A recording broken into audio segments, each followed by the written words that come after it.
Hello and welcome everybody to this special edition of Human Solutions, simplifying HR for people who love HR from AIM HR Solutions. I'm Pete Wright, and this week we're talking about grants, Massachusetts.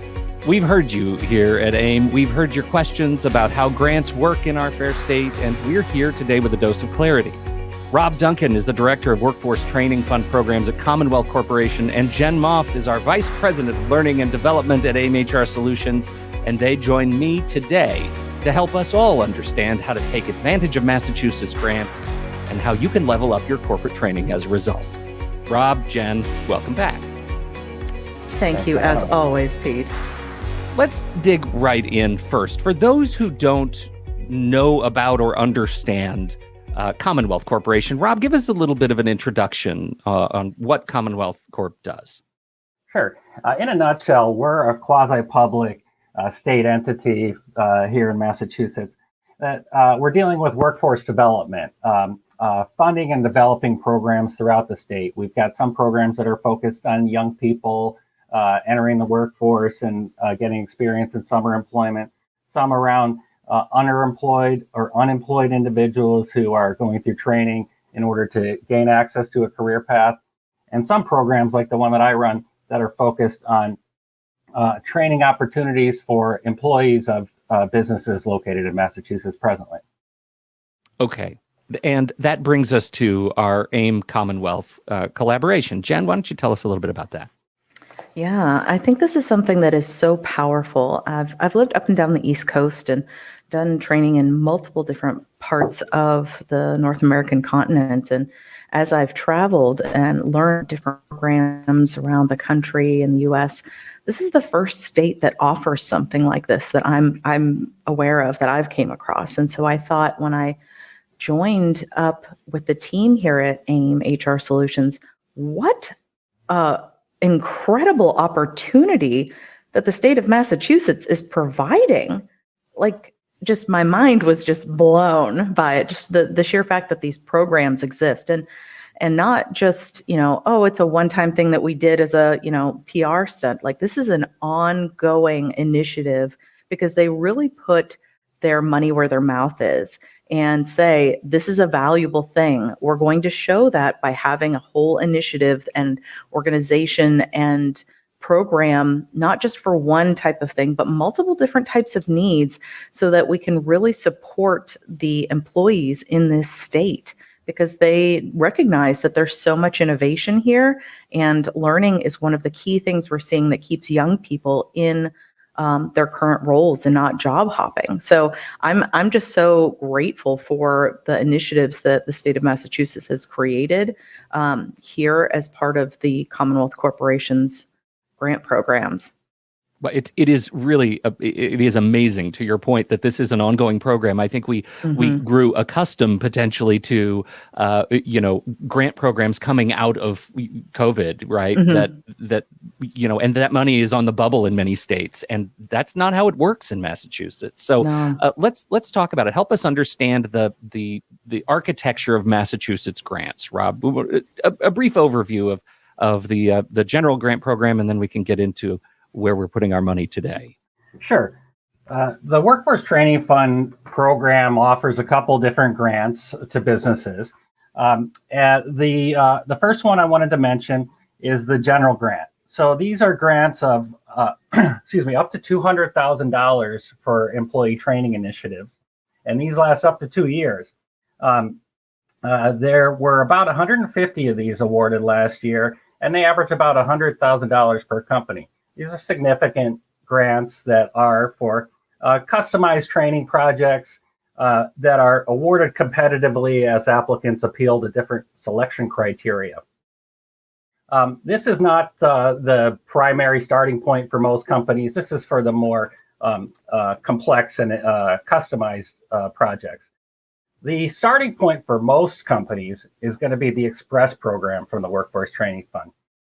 The Express program is a more simplified and streamlined program that awards grants of up to $20,000 per year per company, up to $3,000 per person per course.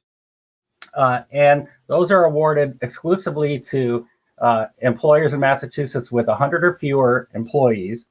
And it's a simple process where a company can apply for a grant by filling out a form to show us that the company is eligible and selecting training that they would like to send their employees to from a directory of pre-approved training courses that allows for a quick and easy approval process. A company could apply for a grant in as little as 3 weeks before the start of training that they'd like to take. So really want to emphasize this as a great opportunity, the Express Grant, that is, for businesses with 100 or fewer employees in Massachusetts to find a way to access training in a very user-friendly and approachable program. Mm-hmm. Rob, where does the money come from? The Workforce Training Fund is funded through payroll taxes that employers in Massachusetts are paying. And accordingly, grants are only available to those companies that are paying Massachusetts payroll taxes. And in effect, all for-profit companies in Massachusetts are contributing and are eligible to take part, and most nonprofits. Some of the larger nonprofit organizations, hospitals and universities, they're self-insured and they're not part of this program, can't take part. But virtually every other private employer or nonprofit organization in Massachusetts is eligible. Unfortunately, no government employees can take part. Sure. And I mean, that just really hits home for me. If I'm a small employer, under 100 employees, this is effectively my training dollars you're holding on to. I can think of no excuse not to apply for a grant to level up my teams. What is in your experience here? What's the general penetration of the Express Grant? Or are we seeing a lot of organizations actually take advantage of it? Where's the uncertainty? Quite a bit. As a matter of fact, it's been a real period of growth in the Express program, particularly since the end of the pandemic. Sure. We made a lot of changes in recent years to make the program as approachable as possible, especially for the smallest businesses who were most impacted by the pandemic and needed the most support in recovery. We have, in the last 2 years, had a 5x growth in awards made from the Express program. Wow. And we hope to keep growing the participation of the smallest businesses. It's the companies under 50 that are the largest growth segment, and we're really proud of that. That's incredible, and what a wonderful thing to take advantage of. And speaking of taking advantage of it, let's talk about how organizations can really leverage these grants for corporate training, right? How are companies specifically using these grants? Are we seeing just, hey, I need to get trained up on Excel, so I'm going to go to a class and I need the Express Grant to pay for it? Or what are we looking at? Project management, engineering, manufacturing? Give me a scope. It's a wide variety. In effect, there's any topic under the sun that could be covered as long as it's work-related and provides a work-related skill. In the Express program, a training provider that's interested in offering courses will submit a course in our directory of courses, and that too is a fairly fast and painless process. Approval also usually within 3 weeks. Companies can go into the directory and find different offerings in there. Oftentimes, companies will start with a relationship with an organization like AIM, who is helping to make people aware of the resource and also providing training services, who has courses listed, and a number of other training providers as well are in there. So often companies will start there. Often companies will start with the directory to search for what trainings are available. We see everything from project management, a machine operation, some adult basic ed or English as a second language, leadership or supervisory skills, process improvement or Six Sigma, customer service, any variety of software. You name it, we do it. All right, turning to Jen, what is the AIM HR experience as a member of the catalog and a provider? We're also a user of the grant too, Pete. Sure. I can speak about it from all the different aspects. We have currently 71 individual sessions that we offer that are approved to be funded through the grant, and I believe close to 10 courses as well. And we've had so much success in partnering with them to get the full range of sessions that we offer. There's not a single session that we offer that's not been part of the directory. So we have things anywhere from supervisory skills that focus on management, all the way to succession planning for C-suite team members. We have customer service sessions. We've even done Zoom sessions as part of the catalog. And we see a lot of success in companies coming to us by way of finding out about us on the directory.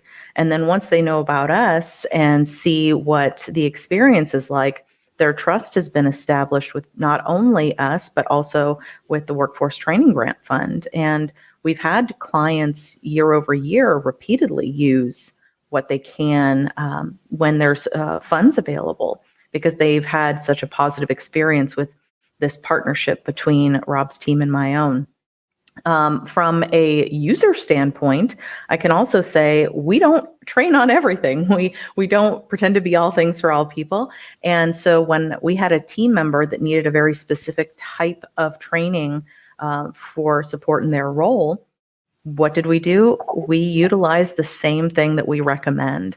And I went through the exact process Rob spoke about for the Express Grant. I'm no different. We started with the Express Grant, and it was a very painless process, in my personal opinion. The online wizard or widget that takes you through the prompts about what you need is very clear. It really did only take a few minutes after you had all the initial information. And it wasn't a long list of things, no worse than the things you need to get your driver's license renewed or something like that. And the approval process was painless and easy. We had one item that we needed to correct. They made it super easy to do that. And the employee was able to take the session and received a lot of value. And the whole experience was really great. We definitely recommend it from both sides of the experience. I like the idea that the catalog is sort of training dim sum, right? You pick a little bit from each plate, each provider. I think that's fantastic. But now, Rob, you said you can get approval in as little as 3 weeks, and Jen said there was something that needed to be corrected. For those listening to this who've never taken advantage of it, what are the potential roadblocks? What should people understand about this application process before they start to make that 3 weeks, maybe 2.5? Well, first of all, I think it's important to have some ideas on what you want to do, right? There are lots of ideas, and I think some prioritization is in order, right? Talking to the right people who are involved, those that are going to be trained, their supervisors, and whoever the experts are at your company to make some priorities. Then it's a matter of sourcing your provider, right? Finding a provider that has a course that meets your needs. The directory is a great source of that. And then a company will have to prove eligibility to us. So you're going to have to submit a certificate of good standing from the Department of Revenue of Massachusetts showing that the company's current on their taxes, which is available online.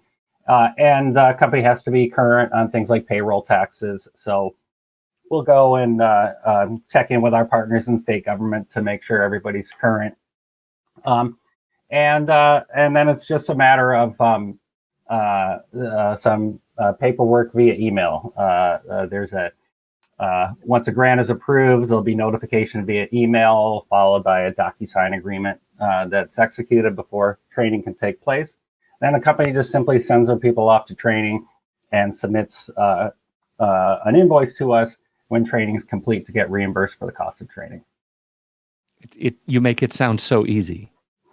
One part that Rob started with, I think that really is actually, I wouldn't say it's harder, but there is so much intention that needs to be done in making sure that you're picking the right things.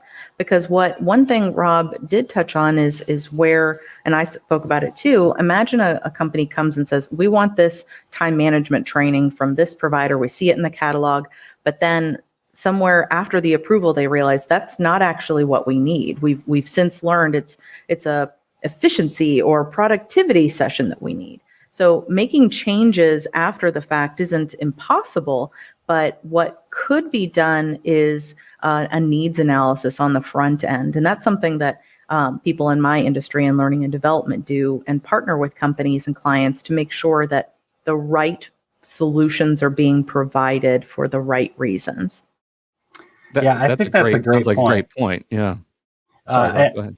Yeah, and I just want to emphasize that there's a just-in-time dynamic here too.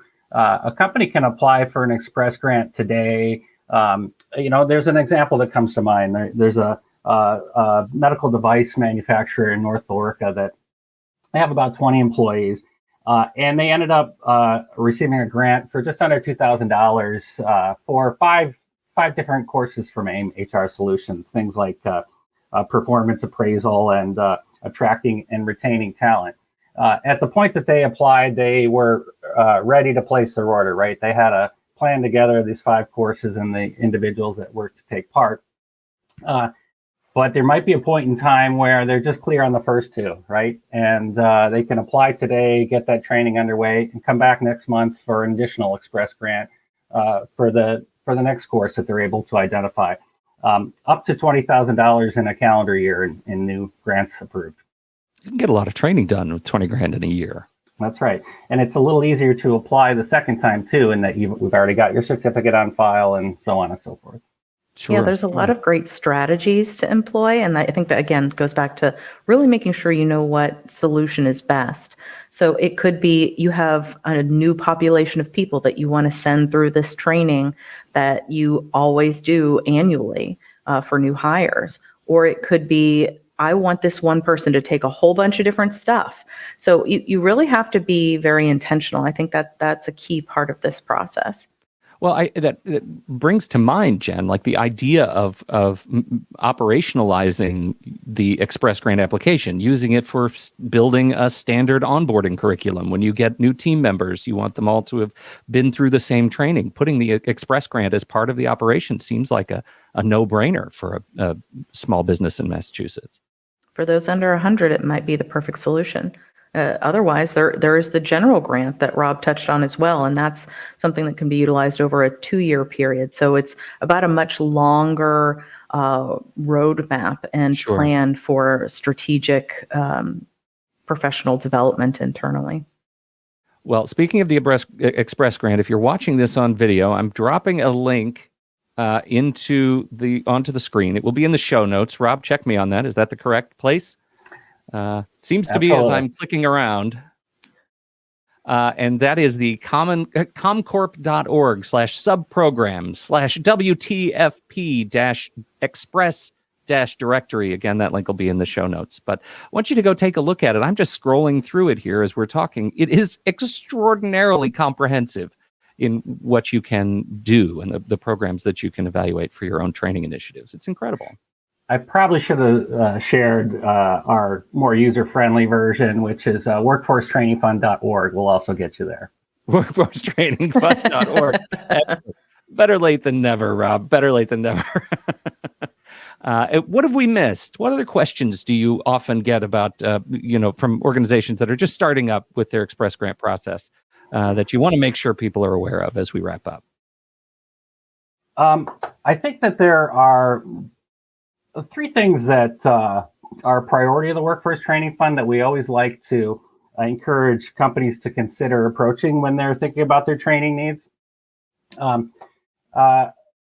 Diversity, equity, and inclusion. Is there anything that a company can be doing to make sure that their practices are inclusive? Also, the administration is really wanting to emphasize the opportunity to use the Workforce Training Fund for training related to reactions and challenges around climate change. Is there any additional practices or planning that needs to be adopted to keep up with the changes related to climate change and international regulations that touch upon that? And then always a priority of the Workforce Training Fund is ESOL. English for Speakers of Other Language is some of the most important work that we do, some of the most transformative training, where companies able to establish a workplace English program for workers with low English proficiency. We really encourage it and have some additional opportunities and resources for those companies. Again, we can cover anything under the sun just about, but those are 3 priorities that we like to emphasize in our marketing. Any limitations for organizations that do fit the bill under 100, but happen to have small or satellite offices outside of the state of Massachusetts? Well, we can only cover training for Mass-based employees. So that is employees who work in Massachusetts, don't even necessarily have to live in the state, because it's all related to where their payroll taxes go. So payroll taxes to Massachusetts means they're eligible. Seems like an easy thing to remember. Rob, Jen, thank you so much for coming and sharing your wisdom on the show. Sure appreciate you doing this. Again, links in the show notes, and that workforcetrainingfund.org is pretty easy. Even I remember it, and I only had to hear it once. So workforcetrainingfund.org. Check this information out. It is incredibly powerful, transformative training for your organization. Thank you, as always, everyone, for downloading and listening to this show, for checking out this very special edition of Human Solutions. If you'd like to hear more of this kind of conversation, head over to aimhrsolutions.com. You can listen to the show right there on the website, or subscribe in Apple Podcasts or Spotify, anywhere that you get your podcasts. Any other locations that you would like to send people to make sure that we have in our notes, Rob or Jen? You covered everything for us. You did great. Thank you. Thank you so much. Excellent. Thank you, Pete. Thanks, Jen. We'll wrap it up. Thanks, Thank Rob. you so much. On behalf of Jen Moff and Rob Duncan, I'm Pete Wright. We'll see you next time right here on Human Solutions, simplifying HR for people who love HR.